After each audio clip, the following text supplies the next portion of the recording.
पुरानो समयको कुरा हो, एउटा सानो गाउँमा प्रेम नामको युवक बस्थ्यो। ऊ लामा कपाल, चम्किला आँखा र बलियो शरीर भएको एक आकर्षक तर विनम्र व्यक्ति थियो।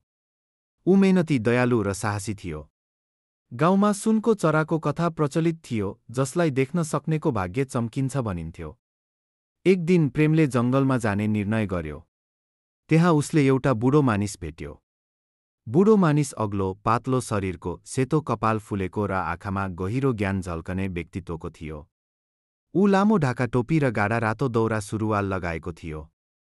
उसको हातमा एउटा काठको लौरो थियो र उसको मुस्कान शान्तिपूर्ण थियो।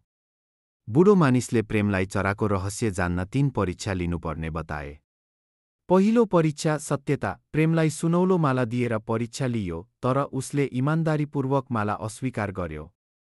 दोस्रो परीक्षा साहस। प्रेमले एक अँध्यारो गुफामा छिरेर सिंहको सामना गर्यो, जसले उसलाई हानि गरेन।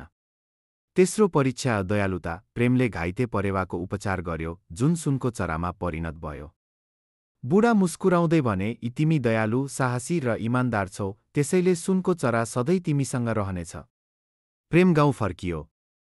उसको भाग्य चम्कियो र गाउँ समृद्ध बन्यो।